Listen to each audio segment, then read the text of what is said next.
Hi everyone, and welcome back to Pause for Self-Care. I hope that you enjoyed the last video and that you took quite a bit away from it. Now, as promised, today I'm going to speak about the different roles that the narcissist has for their family members.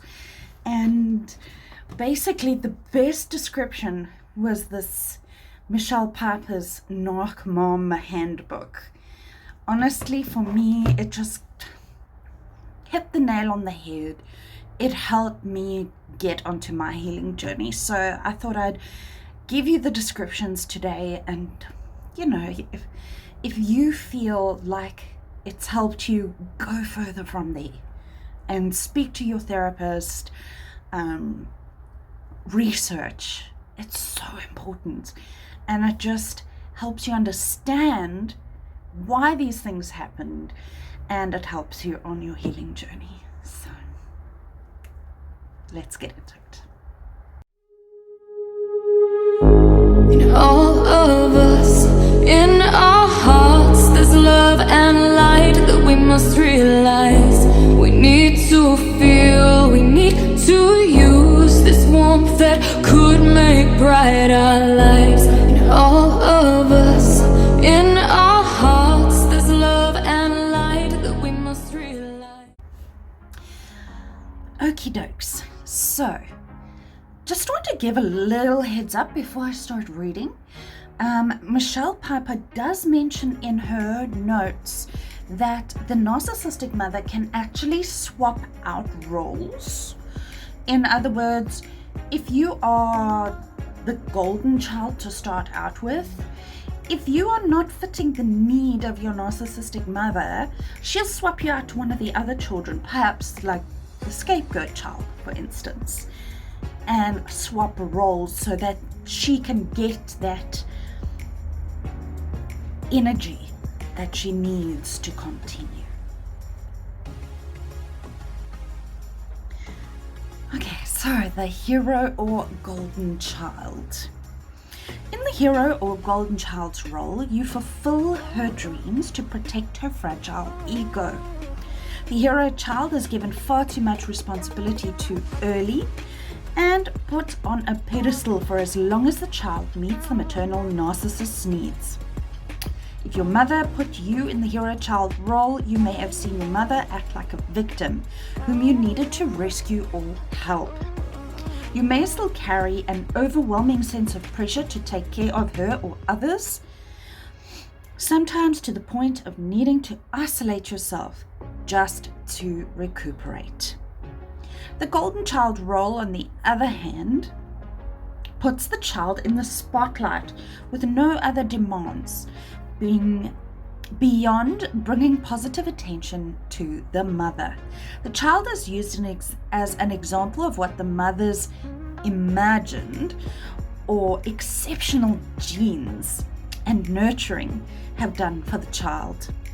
If you were placed in the golden child role, you likely felt very important to your mother. If so, she may have praised you, rewarded you, and bragged about you. You might have misinterpreted treatment like this as unconditional love. Your adult relationships may be negative effectively by your expectation to receive attention from those currently in your life like you received back then. Okay, then we have the scapegoat or lost child. In the scapegoat or lost child roles, the child is used to carry his or her narcissistic mother's unwanted emotions. By carrying his or her mother's baggage, the child shoulders feelings that are too much for any child to bear, because those feelings are adult in size instead of child-sized feelings. In the scapegoat role, she projects onto you all that she finds undesirable in herself and wants to condemn. In this role, you are often the truth teller who sees something wrong with the family. You may feel rebellious, betrayed, misunderstood, angry, and shut out. If so, she may have called you terrible names, abused you emotionally and or physically, and pitted others such as siblings, neighbors, and teachers against you. In the lost child role, she will occasionally ignore you and any of the parts of yourself she doesn't want to address. You may have had an entirely separate life outside the family that no one bothers to notice. As a step toward recovery, consider these questions. What roles do you think you played throughout your childhood? What roles were other family members placed in? Interesting, right? Now, when you research more into this, some authors and those who speak about it, therapists, psychologists, etc., they actually add on more roles. They have different names for roles. But for me, I just found it very much easier to stick to this because, gosh, it can get really complicated. And, as it is, your life has been complicated. So having a simple way to understand and to begin healing is the nice way to go about it, to be easier on yourself in the long run. And to just help yourself, research and say, oh, okay, that makes sense. Now let me move on to the next thing. Okay, that helps me on my journey, and so on. Also, speaking about relationships, I just want to read you this little paragraph because it makes so much sense. What is the benefit of examining these roles in a painful past? Each role and its accompanying pattern of abuse has predictable results. Luckily for those in recovery from such destructive patterns, predictable steps to undo the pattern of immature behavior by a narcissistic mother can be taken. When you clearly see the patterns of your narcissistic mother's parenting style, you can predict your own responses in high-stakes situations. This allows you to heal the parts of yourself that still hurt, change behaviors, thoughts, and feelings that have sabotaged your life, and avoid repeating destructive patterns in your relationships with your children, significant other, friends, and healthy family members. I think I'll do a blog post. I'm still busy looking into how, what information I'm going to give. The reason being is that you can separate things into different categories. So yeah, do keep an eye out on my blog for more information.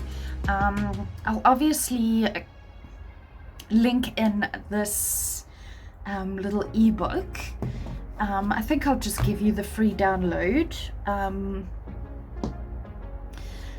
and you can have a look. It's got so much valuable information in there, honestly. But once you have that, I implore you to speak to a counselor or a therapist, because they can direct you even further. And basically that's what I did, because once you get those light bulbs, then you don't quite know what to do with it. Sometimes you do, but we're all different.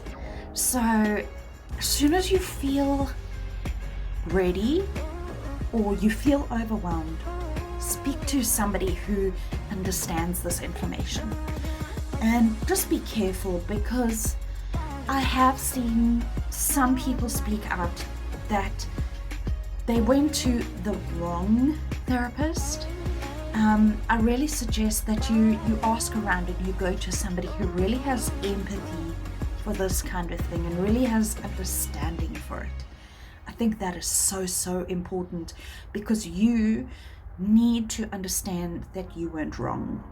And somebody without empathy, is just going to make you feel worse in the long run. So yeah, so do a little research there, speak to a few people and find out who they went to. I mean, these days you can do an anonymous post on Facebook groups, so you don't need to let people know who you are, and you can just ask, okay, look, who has been to a therapist for this, and get a few tips. I think it's really valuable. So until next time, remember to pause for self.